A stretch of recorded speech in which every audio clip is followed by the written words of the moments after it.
Hi. We continue to study the Zen traditions uh, in Buddhism. So last time I talked about Zen Buddhism in China, especially the Linchi and Kaodong set still exist nowadays in China and other parts of the nearby countries like Japan, Korea, and Vietnam. So let me explain briefly about the Zen Buddhism in Vietnam. Uh, Again, Buddhism spread to Vietnam uh, around 1st or 2nd century due to the direct contact from India to Vietnam through the maritime activities of the merchant and Buddhist monk. So they used to come there to do business as well as to spread the Buddha teaching. That's why before Buddhism spread even to southern China, it got to Vietnam area first, and later on, due to the disappearance of Indian Buddhism in 12th or 13th century, so there was no more Buddhist missionary that came from India directly. That's why eventually Vietnamese Buddhism was influenced by the Chinese one. But in a sense, the Vietnamese Buddhism still practice in different way from Chinese one. But of course, due to the proximity of Vietnam and China, somehow Vietnamese Buddhism later on was influenced by the Chinese one, and vice versa. So let me share you one more times about the map of Buddhism, especially in India, and spread to other parts of the world, especially to Vietnam. And actually, this type of charts has some error, because again, Buddhism spread through the Silk Road to China, and other ways around.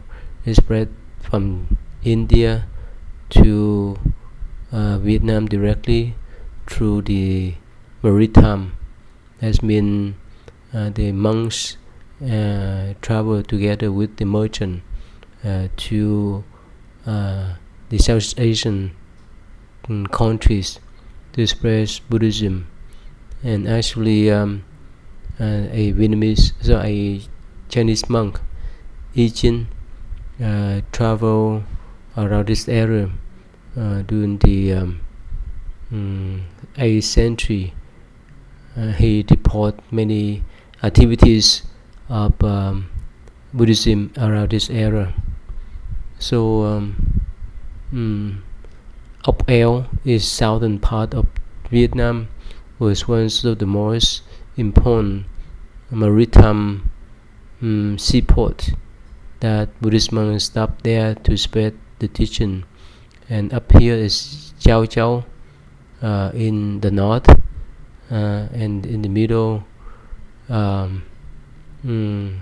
it has what they call Dong Yu Monastery,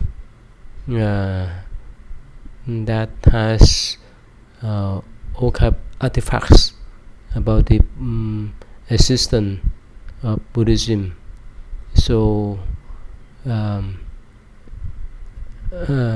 especially in the Zen tradition, after the 10th century,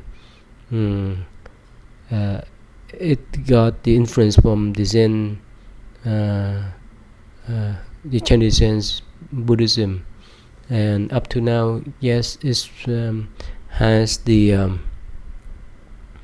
Lin Chi set. That's one of the most popular. But beside that, it has its own Zen set. So the Trúc Lâm, a bamboo grove school, which was mainly the Vietnamese Buddhist Zen, and it has some elements of Confucius and Taoist too. So this school was revised so many times throughout the century, and in late 20 early 21st century, Thích Thân Tư, he revised that traditions around the country again. So in 17th century, Linh Chi school was brought to Vietnam as Lâm Tế, so it mixed with the Chan and Pure Land. And now Lâm Tế, Linh Chi, remain the largest monastic order in the country. You can find many monks claims that they belong to Linh Chi set lineage.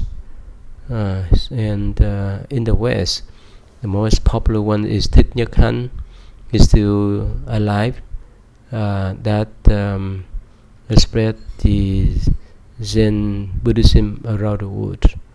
So that's in brief of Zen Buddhism in Vietnam. And in Korea, it's called Son. So it was transmitted to Korea in between 7th to 9th century, when the Korean monks traveled to China to learn the new developments of Zen traditions from Machu Dao. They returned home to establish the Zen school. That's what they call the Sion school, or the Nine Mountain school.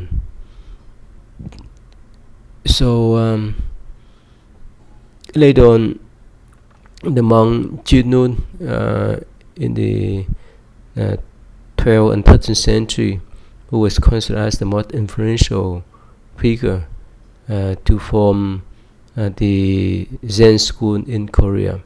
So he found the Joji order that still remains as the largest Zen school in Korea. So he also established the Songwansa Temple as a new center in Korea to study Zen traditions. So he wrote extensive work on Zen traditions.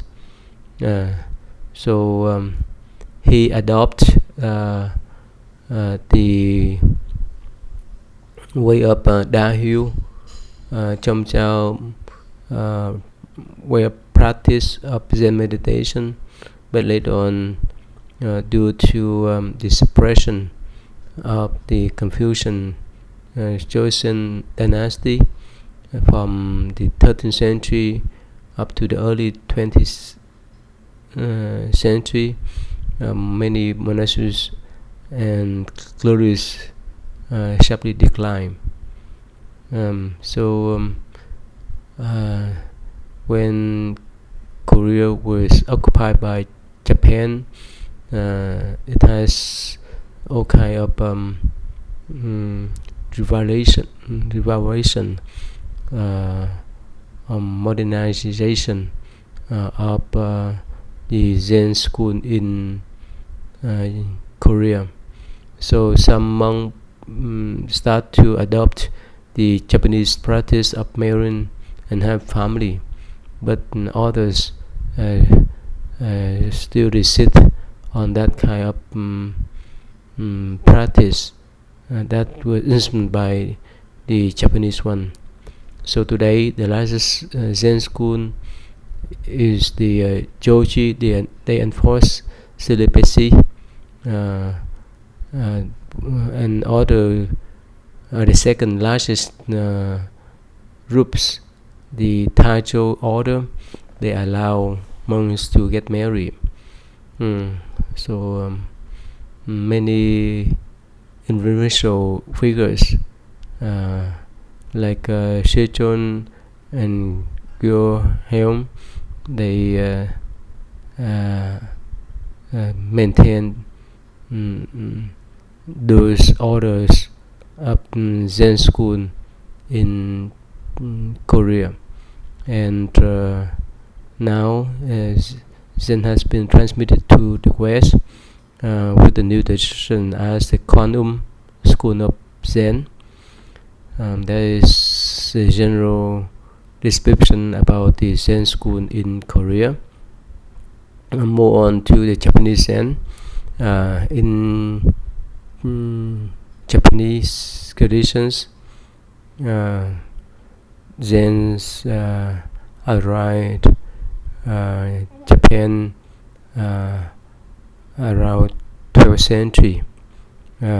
Start with the Eisei monk who traveled to China and returned to establish a Linchi lineage, but later on this lineage was disappear, and later on another monks, Nampo Somo in the 13th and 14th century, also studied Linchi teaching in China before he found the Japanese Otokan lineage that still survive, and this is the branch of the Rinzai tradition in Japan. In 1215, Dogen, a younger contemporary of Eisei, he went to China by himself. He studied under the teacher Thiên Tông Ru Jin of the Kaodong lineage. So when he returned to Japan, he established the Soto school, a Japanese branch of Kaodong. So now there are three main Zen school exist in Japan: the Soto, Rinzai, and Obaku. The Soto is the largest one, the Obaku is the smallest, and Rinzai is the middle size. So these schools divide themselves into many sub-schools, and their headquarters for Soto as the Soji, that means the Soto temple, and it has a larger network than others, and there are 14 temples for Rinzai, and one has temple for Obaku. So they have many temples that practice those three Zen tradition in Japan, and they have some Zen organization that try to modernize the Zen tradition in Japan, that allow Westerners to join in. And that's a brief explanation of Zen tradition in Japan when we talk about the Zen in the West. It started in 1993 when a Japanese Zen monk, Soyen Saku, attended World Parliament of Religions. He explained briefly about Zen traditions and introduced Zen tradition to the world, to Western world. So between 1950s and 1960s, many Westerners follow the Zen traditions besides Asian immigrants. So at first, Zen has gained greatest popularity in the West, especially Japanese Zen. So many of Zen scholars produce many books about Zen, like Alan Watt, Philip Kaplow, and Suzuki. They published many books about Zen between 1950 and 1975. That's enhanced the interest of learning Japanese Zen in the West. And there were some poets like Jack Kuhn, Allen Greenberg, Gary Snyder, and so forth. Also wrote a lot of books, poems about Zen. So in 1958, a magazine like Chicago Review provide a primary source for American Zen people to understand about Zen traditions. And the Western psychologists also have some connection with the early Zen writers like Suzuki and Eric Fromm. So those are the general information about Zen tradition in the West.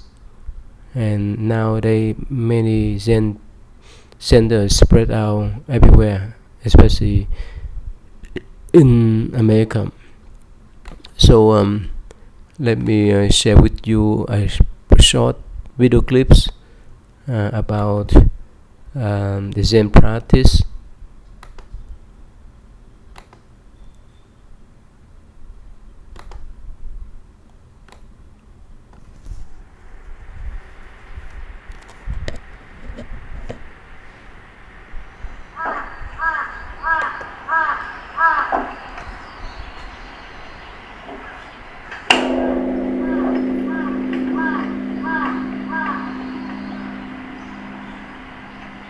This is the Daibon-sho, the Great Bell at Sojiji, Japan's largest Soto Zen temple.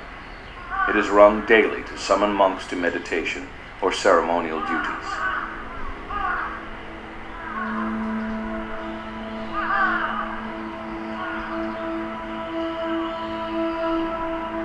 Today, this modern campus-like institution boasts some of the best amenities of all Japan's monasteries.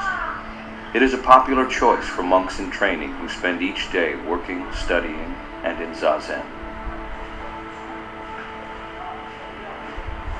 With a large population of monks to feed, this kitchen, or tenzo, rivals that of many major hotels. The food preparation and menu is still based on Zen cooking methods first laid down by Zen master Dogen over 800 years ago. Each meal consists of soup, rice, boiled vegetables, and some pickles. This simple vegetarian meal is sufficient, and so nothing is wasted, in keeping with the tradition of Soto Zen. After working in the kitchen for 3 months, the monk will be moved to other tasks, either in the office or cleaning.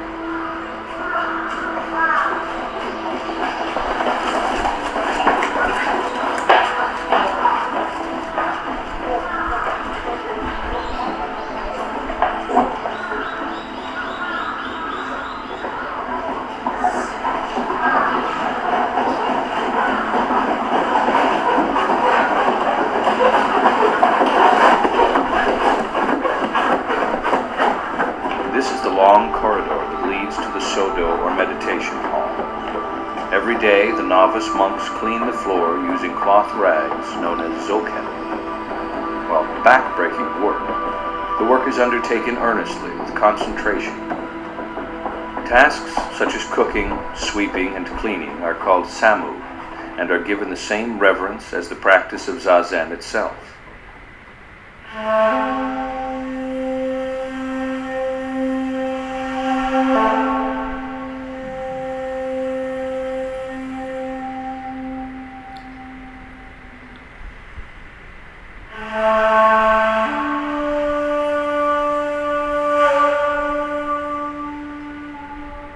This is Zazen in its purest form. This is a heightened state of concentration called Shikantasa, where the mind, unaided by tactics to keep from wandering, achieves maturity in Zazen. The mind is at the lowest level of consciousness where no habitual thoughts rise up. Favored in Soto Zen, Shikantasa holds the firm conviction that with Zazen, realization of one's true nature is possible.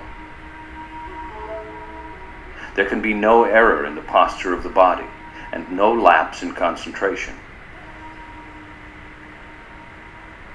This emptiness can be understood as a state of pure existence, and containing nothing, it is an egoless state. There is no delusion, no anger, and no fear. The aim of Zazen is to achieve this condition, where the mind is turned in on itself and we see the truth without obstruction, without distortion. This is the original mind, the ordinary mind. Nothing bothers you, and you laugh out loud. With this wisdom, you enter the world again, but this time with naked eyes, and there is no differentiation. You see your own true nature, and it is the nature of the universe.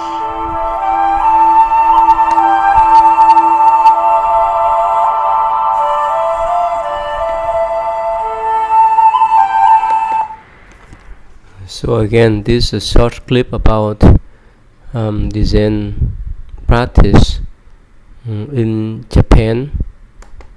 Okay, so that is the general information about Zen traditions.